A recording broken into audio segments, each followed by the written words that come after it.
நாட்டுக்காக உழைப்பதற்கே அண்ணா பிறந்தார்.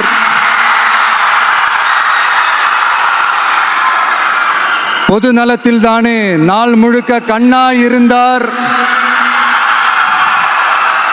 அப்படின்ட்டு எம்ஜிஆர் அவர்கள் ஒரு பாட்டு ஒன்று பாடியிருக்கிறாங்க, கேட்டிருப்பீங்க. அப்படிப்பட்ட நம்ம காஞ்சி தலைவர் அறிஞர் அண்ணா அவர்கள் பிறந்த மாவட்டம் தான் இந்த காஞ்சிபுரம் மாவட்டம்.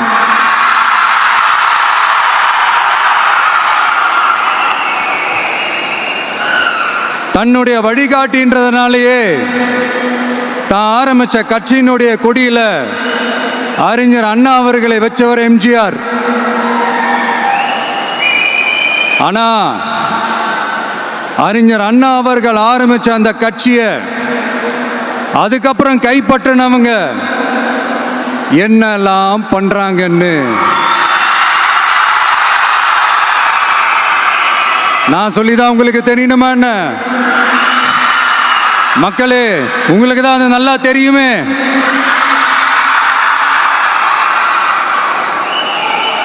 தனிப்பட்ட முறையில் எங்களுக்கும் அவங்களுக்கும் எந்த பிரச்சனையும் கிடையாதுங்க. எந்த வாய்க்கா வரப்பு தகராறுலாம் எதுவுமே கிடையாதுங்க. அப்படியே இருந்தாலும் அது நம்ம கண்டுக்கவே போறது இல்லைங்க. தனிப்பட்ட முறையில் அவங்களுக்கு வேணா நம்ம மேல வன்மத்தோட இருக்கலாங்க. ஆனா நாமெல்லாம் அப்படி கிடையவே கிடையாதுங்க. ஆனா உங்களை என்ன நம்ம எல்லாரையும் பொய் சொல்லி நம்ப வச்சு ஓட்டு போட வச்சு ஏமாத்தினாங்கல்ல,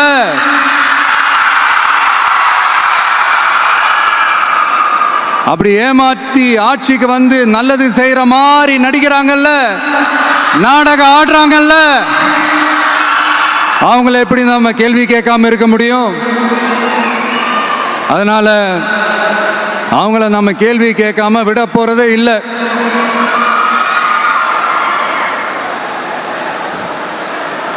இதையே நான் காஞ்சிபுரம் மாவட்டத்தில் இருந்து நான் சொல்றேன்னா, தெரிஞ்சோ தெரியாமலோ இந்த மாவட்டத்துக்கும் நமக்கும் ஆட்டோமேட்டிக்காவே ஒரு கனெக்ஷன் ஒன்று ஏற்படுதுங்க.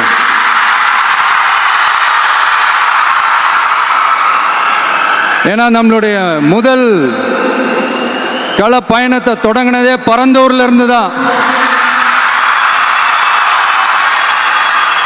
பரந்தூருக்கு போய் அந்த மண்ணில் நின்று அந்த மக்களுக்காக கேள்வி கேட்டதும் இதே அண்ணா அவர்கள் பிறந்த காஞ்சிபுரம் மாவட்டம் தான்.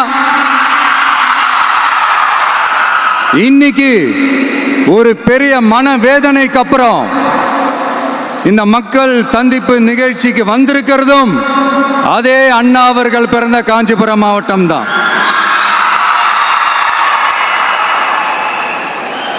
அதனால நமக்கு எல்லாமும் கொடுத்த நம்ம மக்களுக்காக எல்லா நல்லதையும் செய்யணும். அதுவும் சட்டப்பூர்வமாக செய்யணும், அங்கீகாரத்தோட செய்யணும், அதிகாரப்பூர்வமாக செய்யணும், ஒட்டுமொத்த தமிழ்நாட்டு மக்களுக்கும் செய்யணும், ஒரே மாதிரி செய்யணும், ஒரே எண்ணத்தோட செய்யணும். அந்த ஒரே லட்சியத்தோட தான் நாம் அரசியலுக்கே வந்திருக்கிறோம். அதனால தான் மக்களிடம் செல் அப்படின்னு சொன்ன அண்ணாவை கையில் எடுத்தோம். அவங்க சொன்ன மாதிரி மக்களை நோக்கி போறோம். ஆனா மக்களிடம் செல்னு சொன்ன அண்ணாவை மறந்தது யாரு?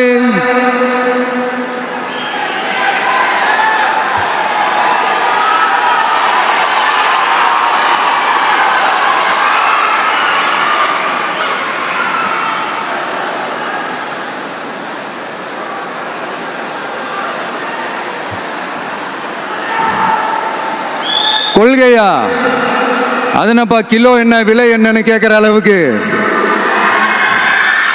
அப்படி ஒரு கட்சியை ஒன்று நடத்திக்கிட்டு அந்த கட்சியினுடைய தலைவர் தமிழ்நாட்டு முதல்வர் சொல்றாரு, நமக்கு கொள்கை இல்லையா? எப்படி? நமக்கு கொள்கை இல்லையா?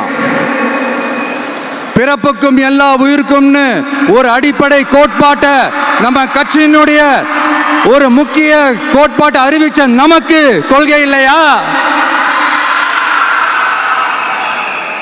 எல்லாருக்கும் எல்லாமும் கிடைக்கணும், சமூக நீதி கிடைக்கணும். அந்த சமூக நீதி உண்மையான சமூக நீதியா இருக்கணும். சாதி வாரி கணக்கெடுப்பு நடத்தணும்னு ரொம்ப ஸ்ட்ராங்கா சொன்ன நமக்கு கொள்கை இல்லையா? CAA அறிவிச்சதுக்கு அப்புறம் அப்ப நம்ம கட்சி ஆரம்பிக்கிறதுக்கு முன்னாடியே எதிர்த்த நமக்கு கொள்கை இல்லையா? வகுப்பு சட்டத்தை எதிர்த்து உச்ச நீதிமன்றத்துக்கு முதல்ல போன நமக்கு கொள்கை இல்லையா? நீட்ட வந்தா ஒழிச்சிருவேன், நீட்ட வந்தா அழிச்சிருவேன், ஆட்சிக்கு வந்தவனே ரத்து செய்யறதே நீட்ட தான், அப்படி இப்படின்னு கதையெல்லாம் விடாம கல்வியை மாநில பட்டியலில் சேர்க்கணும்னு சொன்னதோட மட்டும் இல்லாம அதுக்கு ஒரு இடைக்கால தீர்வை சொன்ன நமக்கு கொள்கை இல்லையா? சமத்துவம் சம வாய்ப்புன்னு ரொம்ப ஸ்ட்ராங்கா சொன்ன நமக்கு கொள்கை இல்லையா? இப்படி கொள்கையை வெறும் பேச்சில மட்டுமே பேசிக்கிட்டு எல்லா கொள்கையும் அண்டர் கிரவுண்ட்ல அடக்கி வச்சுக்கிட்டு என்னமோ இவங்களுக்கு மட்டும்தான் எல்லா கொள்கையும் குத்தகைக்கு எடுத்த மாதிரி. இவங்க கொள்கையே கொள்ளை தானே. எப்படி? இவங்க கொள்கையே கொள்ளை தானே. இதெல்லாம் மக்களுக்கு யாருக்கும் தெரியாதுன்னு நினைச்சிட்டு இருக்கீங்களா?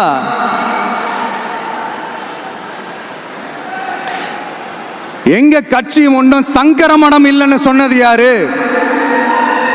யார் சொன்னாங்க? ஏன் சொன்னாங்க? எதுக்கு சொன்னாங்க? இப்போ உங்க கட்சியில என்ன நடந்துகிட்டு இருக்குது அதையும் கொஞ்சம் யோசிச்சு பாருங்க, இதையும் கொஞ்சம் யோசிச்சு பாருங்க. அதனால பாப்பா, பவள விழா பாப்பா, நீ பாசாங்கு காட்டாத பாப்பா. நீ நல்லவர்கள் போல் நடிப்பதை பார்த்து நாடே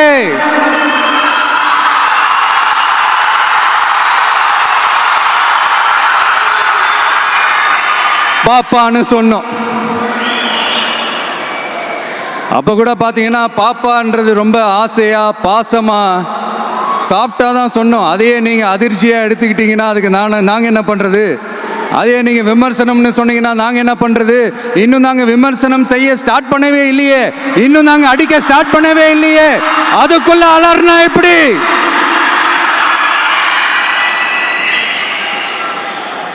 அதனால உங்க அரசவை புலவர்கள் யாராவது இருந்தாங்கன்னா கர்ச்சீஃப் எடுத்து அவங்க கண்ணீரை துடைத்து விடுங்கள். சரி, அது அவங்க பிரச்சனை, அவங்க பார்த்துக்கிட்டோம். நமக்கு எப்பவுமே மக்கள் தாங்க, மக்களுடைய பிரச்சனையை பத்தி பேசுறது தான். இன்னைக்கு நம்ம காஞ்சிபுரம் மாவட்டத்துக்கு வந்திருக்கிறோம். இங்க மக்கள் ஃபேஸ் பண்ற அந்த பிரச்சனையை பத்தி நம்ம பேசி ஆகணும்.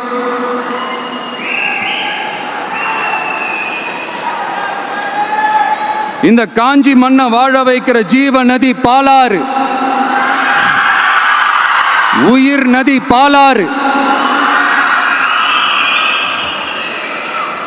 இந்த மக்களோட உயிரோடவும் ரத்தத்தோடும் கலந்து ஓடுவது பாலாறு. அந்த பாலாறை இன்னைக்கு பெரியார் பெயரையும் அண்ணா பெயரையும் சும்மா பேருக்கு வச்சுக்கிட்டு ஆட்சி நடத்துறவங்க என்ன பண்றாங்க தெரியும்ல? சுரண்டிட்டாங்க, கொள்ளையடிச்சிட்டாங்க, நாசம் பண்ணிட்டாங்க, மோசம் பண்ணிட்டாங்கன்னு இன்னும் என்ன வேணாலும் சொல்லலாம். ஆக மொத்தம் அழிச்சிட்டாங்க. இதை நான் எதுவும் போற போக்கில் எதுவும் அடிச்சு விடலங்க, ஆதாரத்தோட தான் சொல்றேன். அனுமதிக்கப்பட்ட அந்த லெவலை தாண்டி 22,70,000 யூனிட் மணலை கொள்ளையடிச்சிருக்கிறாங்க. ஆக மொத்தம் இதில் அவங்க அடிச்ச கொள்ளை எவ்வளவு தெரியுமா? ரொம்பலாம் இல்லை, கம்மி தான். 4,730 கோடி. கம்மி தான் இல்ல?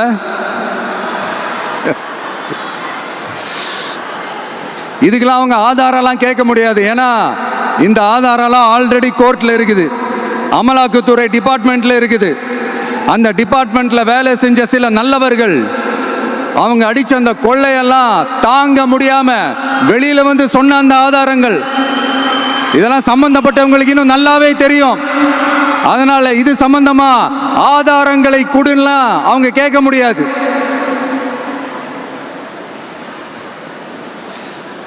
மணலை கொள்ளையடிச்சா நீர்நிலைகள் அழியும், ஏரி குளம் கண்மாய் எல்லாம் அழியும். இதெல்லாம் அழிஞ்சா விவசாயம் அழியும், விவசாயம் அழிஞ்சு போனா விவசாயிகள் அழிஞ்சிருவாங்க. ஆக மொத்தம் நாம் எல்லாரும் மொத்தமா அழிஞ்சு போக வேண்டியதுதான். இப்படி மேலிருந்து கீழே வரைக்கும் ஒரு கட்சியை சிண்டிகேட் போட்டு கொள்ளையடிக்கிறத கேள்விப்பட்டிருக்கிறீங்களா மக்களே? இதே காஞ்சிபுரத்தோட உலக பெருமை நம்ம பட்டும் கைத்தறி துணியும் அதை தயாரிச்சு கொடுக்கிற கைத்தறி நெசவாளர்களும் தான். காஞ்சிபுரம் பட்டுன்னு சொன்னா உலகத்துக்கே தெரியும். ஆனா அதை தயாரிச்சு கொடுக்கிற நெசவாளர்கள் நிலை என்ன தெரியுமா? வறுமை, துன்பம், கந்துவட்டி கொடுமை.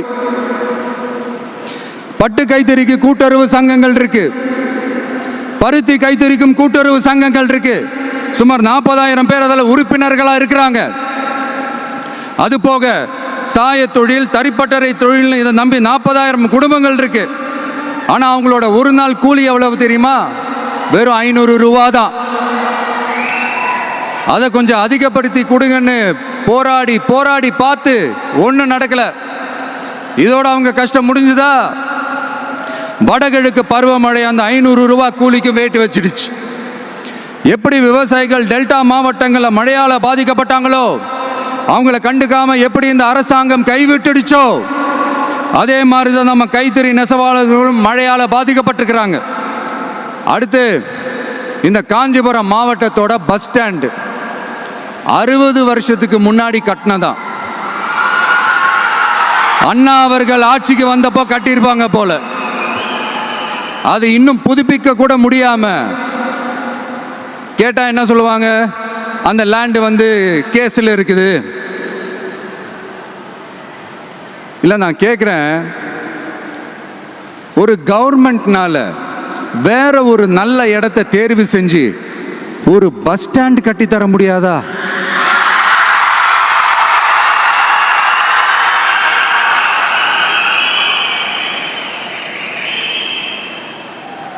பிரச்சனை என்ன தெரியுமாங்க? அவங்களுக்கு மக்களை பத்தி யோசிக்கிறதுக்கே நேரம் இல்லை. அதுதான் பிரச்சனை.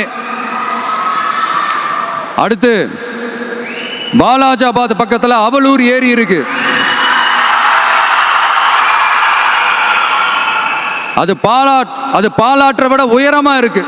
அதனால என்ன ஆகுதுன்னா, ஆத்து தண்ணி ஏரிக்கு போக முடியாம போயிடுது. அதை சரி பண்ணி அந்த இடத்துல ஒரு தடுப்பணையை கட்டினா ஏரி நிறைய தண்ணி நிற்கும். அப்படி நின்னா அவலூர் மட்டும் இல்ல, ஆசூர் உட்பட இன்னும் எத்தனை கிராமங்கள், எத்தனை ஆயிரம் ஏக்கர் விவசாயம் நல்லா நடக்கும். இதுக்கு இன்னும் எத்தனை வருஷம் மக்கள் கோரிக்கை கொடுக்கணும், மக்கள் போராடணும். இந்த பிரச்சனையெல்லாம் இருக்கிற அதே காஞ்சிபுரம் மாவட்டத்தில் தான் பரந்தூர் ஏர்போர்ட் கட்டுற பிரச்சனையும் இருக்குது. அந்த பிரச்சனையில கண்டிப்பா நாங்க விவசாயிகள் பக்கம் தான் நிற்போம். அதுல எந்த மாற்று கருத்துமே கிடையாது. இந்த கவர்மெண்ட் பரந்தூர் விவகாரத்தில் எங்களுக்கோ இல்ல விவசாயிகளுக்கோ எந்த விதமான காரணங்கள் சொல்லி எஸ்கேப் ஆகவே முடியாது. இப்படி மக்களுக்காக மக்களோட பிரச்சனைகளை எடுத்து பேசுறதுனால இப்போ ஆட்சியில் இருக்கிறவங்களுக்கு நம்ம மேல ஒரு ஆத்திரம் வரத்தானே செய்யும். அதனால தான் நீங்க பார்த்தீங்கன்னா சட்டசபையில் ஆரம்பிச்சு ஒரு சாதாரண நிகழ்ச்சி வரைக்கும் எல்லா மேடையிலையும் மேடைக்கு மேடை டிவிக்கே தான். டிவிக்கே அவதூறு, அவதூறு டிவிக்கே, டிவிக்கே அவதூறு, அவதூறு டிவிக்கே. இதுக்கெல்லாம் கண்டிப்பா நாங்க பதில் சொல்லுவோம், சொல்லாமலாம் இருக்க மாட்டோம். இப்ப கூட கரூரை பத்தி பேசுவேன்னு எதிர்பார்த்திருப்பாங்க. அதை நான் கொஞ்சம் அப்புறமா பேசுறேன். பட் இப்போ நம்மளுடைய விஷன் என்னன்னு சொல்லணும்னு நான் கொஞ்சம் ஆசைப்படுறேன். நம்ம ஆட்சிக்கு வந்தா அது என்ன வந்தா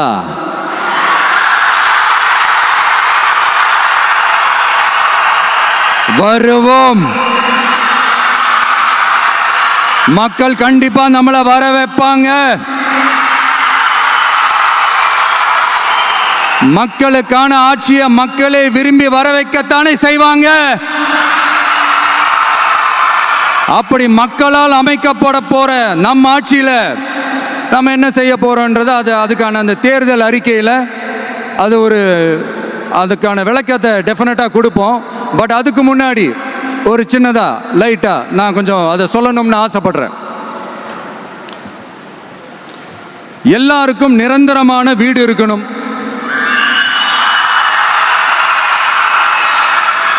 ஒவ்வொரு வீட்டுக்கும் ஒரு மோட்டார் சைக்கிள் வாகனம் உறுதியா இருக்கணும். காரும் தான் லட்சியம். அதுக்கான வசதி வாய்ப்பை உருவாக்குற அளவுக்கு பொருளாதார வளர்ச்சிக்கு வழியை உண்டாக்கணும். ஒவ்வொரு வீட்டில் இருக்கிற ஒவ்வொருத்தரும் மினிமம் டிகிரி படிச்சிருக்கணும்.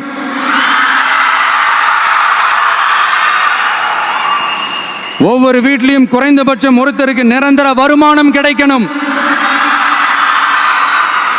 அதுக்கான வேலை வாய்ப்பை உருவாக்கணும். அதுக்கு தகுந்த மாதிரி கல்வியில பாடத்திட்டத்தில் சீர்திருத்தம் செய்யணும். கவர்மெண்ட் ஹாஸ்பிட்டல்ஸுக்கு மக்கள் எல்லாரும் பயம் இல்லாம நம்பி போற மாதிரி மாத்தணும். பருவமழை காலத்தில் ஏற்படுற வெள்ளத்தால ஊரும் சரி மக்களும் சரி விவசாயமும் சரி பாதிக்கப்படாம இருக்கணும். அதுக்கு 4000 கோடி திட்டம்னு ஒரு உருட்டுனாங்களே, அந்த மாதிரிலாம் எதுவும் இல்லாம உண்மையான ஒரு பாதுகாப்பு திட்டத்தை உருவாக்கணும். மீனவர்களோட, தொழிலாளர்களோட, நெசவாளர்களோட, அரசு ஊழியர்கள் மற்றும் ஆசிரியர்களோட கருத்து கேட்டு அவங்களுக்கான பாதுகாப்பு மற்றும் வளர்ச்சி திட்டங்களை உருவாக்கணும். உருவாக்குறது மட்டும் இல்லை, அதை செயல்படுத்தணும்.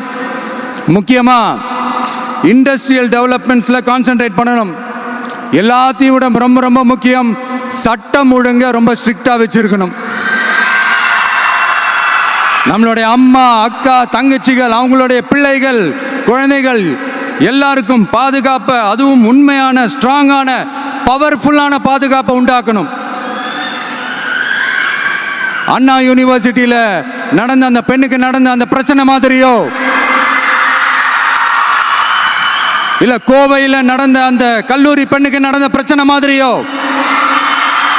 அதெல்லாம் நடக்க விடவே கூடாது.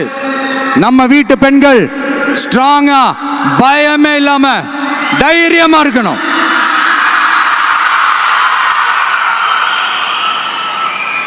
இதை எப்படி செயல்படுத்த போறோன்றது முன்னாடி சொன்ன மாதிரி நம்மளுடைய தேர்தல் அறிக்கையில் அதுக்கான விளக்கத்தை ரொம்ப டீட்டெயில்டாக கொடுப்போம். நான் சும்மா மற்றவங்க மாதிரி அவங்கள மாதிரி எல்லாத்தையும் அடிச்சு விட்டுட்டு ஏமாத்துற வேலையெல்லாம் இங்கே கிடையாது நம்ம கிட்ட. நான் மறுபடியும் சொல்றேன், நம்ம அரசியலுக்கு வந்தது உங்களுக்கு நல்லது நல்லது நல்லது மட்டுமே செய்யறது தான். எங்களுக்கு வேற எந்த அஜெண்டாவும் கிடையாது. அதனாலதான் பாத்தீங்கன்னா கொள்கை எதிரி யாரு, அரசியல் எதிரி யாருன்னு திட்டவட்டமா சொல்லிட்டு அது வெளியே சொல்லிட்டு களத்துக்கு வந்திருக்கிறோம். அதுல எந்த விதமான குழப்பமோ எந்த விதமான ஊசலாட்டமோ எதுவுமே இருக்க போறதில்ல. இந்த விஜய் சும்மா எதையும் சொல்ல மாட்டான். ஒன்னு சொன்னா அதை செய்யாம விட மாட்டான். அது மக்களுக்கு நல்லாவே தெரியும். அப்புறம் ஒரு அதிசயம் சொல்ல முடியாது, இது ஒரு கண்டுபிடிக்க முடியாத ஒரு உண்மைன்னு சொல்லலாம். அது என்னப்பா, அது தற்குறியா?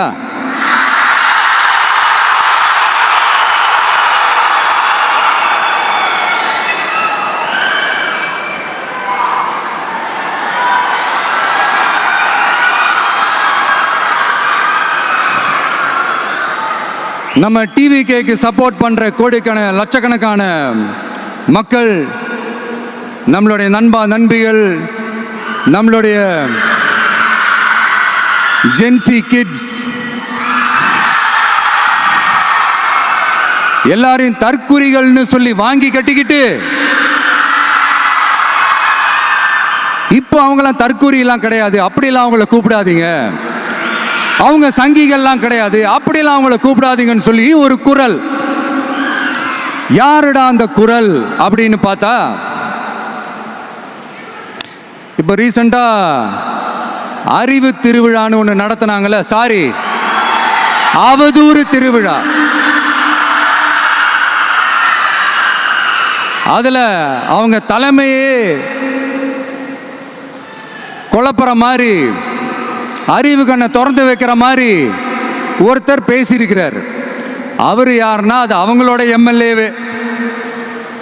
அந்த எம்எல்ஏ யாருன்னா நம்மளுடைய கொள்கை தலைவர்களில் ஒருத்தரான மக்கள் சேவகர் அஞ்சலை அம்மாளோட சொந்தக்காரர். என்னடா இது இப்படி ஆகி போச்சு, டிவிகேக்கு சப்போர்ட் பண்ணுற மாதிரி நம்ம கட்சியிலேருந்தே ஒரு குரல் வருதுன்னு சொல்லி தலைமையில் ஃபுல்லாக கன்ஃபியூஷன். அந்த கன்ஃபியூஷன் இதோட நிற்காது. அந்த ஆதரவு குரல் ஒரு வீடு விடாம, ஒரு இடம் விடாம, எல்லா இடத்துலையும், எல்லா வீட்லையும் இன்னும் பலமா எதிரொலிக்கு தான் இல்லையான்னு பாருங்க. சும்மா பிளாஸ்ட் தான்.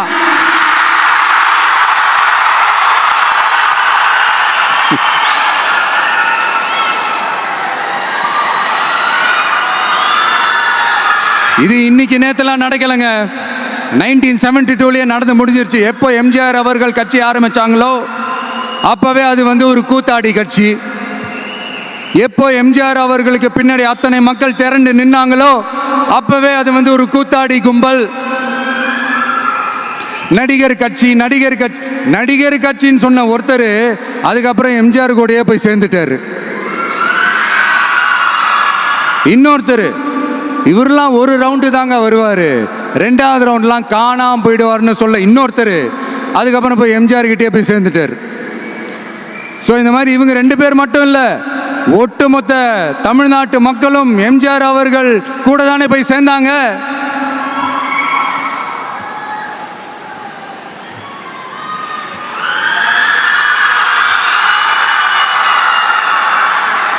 அதனால இது வரலாறு. இந்த வரலாறு நம்மளை விட அவங்களுக்கு இன்னும் நல்லாவே தெரியும். அதனால தான் பார்த்தீங்கன்னா 53 வருஷமா அதே கதறல்கள். கூத்தாடி கூட்டம், நடிகர் கட்சி, நடிகர் கூட்டம், இப்படி. மர்மயோகின்ற ஒரு படத்தில் அவருடைய கேரக்டர் பேர் கரிகாலன். அதில் ஒரு சூப்பர் டயலாக் ஒன்று சொல்லியிருப்பார். குறி வைத்தால் தவற மாட்டேன், தவறுமானால் குறியே வைக்க மாட்டேன்.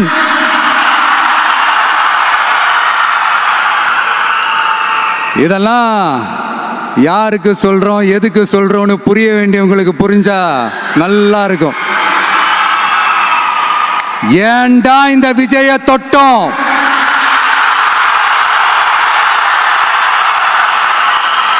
ஏண்டா விஜய் கூட இருக்கிற அந்த மக்களை தொட்டோம் நினைச்சு ஃபீல் பண்ண போறீங்க.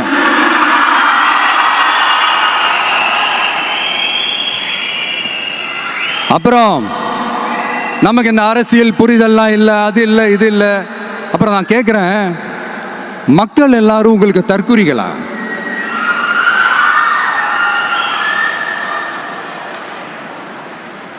அதே மக்களோட ஓட்டு வாங்க போற நாம தற்குறிகள்னா, அப்ப இவ்வளவு நாள் அதே மக்கள் கிட்ட தானே நீங்க ஓட்டு வாங்கிட்டு இருந்தீங்க. அப்ப நீங்க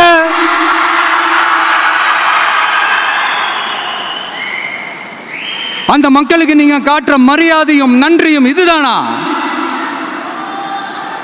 ஒன்று மட்டும் சொல்றேன், எழுதி வச்சுக்கோங்க. இந்த தற்குறின்னு சொல்றீங்கல்ல, இந்த தற்குறிகள்லாம் ஒன்னா சேர்ந்துதான் வாழ்நாள் பூரா விடையை கண்டுபிடிக்காத முடியாத அளவுக்கு உங்க அரசியலே ஒரு கேள்விக்குறியாக்க போறாங்க.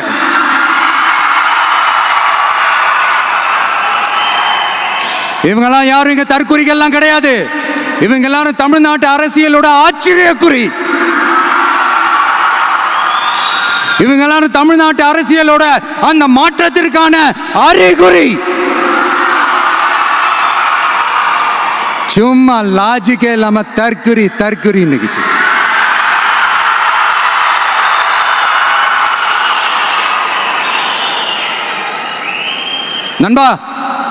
நம்பி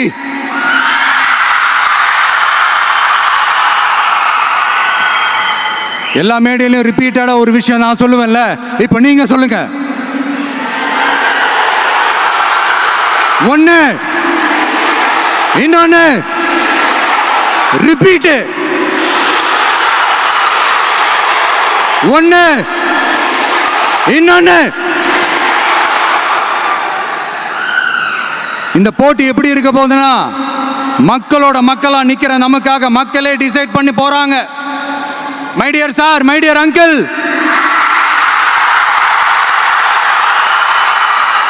ஆல்ரெடி டிசைட் பண்ணியாச்சு. கான்பிடென்டா இருக்க மக்களே, நல்லதே நடக்கும், வெற்றி நிச்சயம். மீண்டும் சந்திக்கும் வரை நன்றி, வணக்கம்.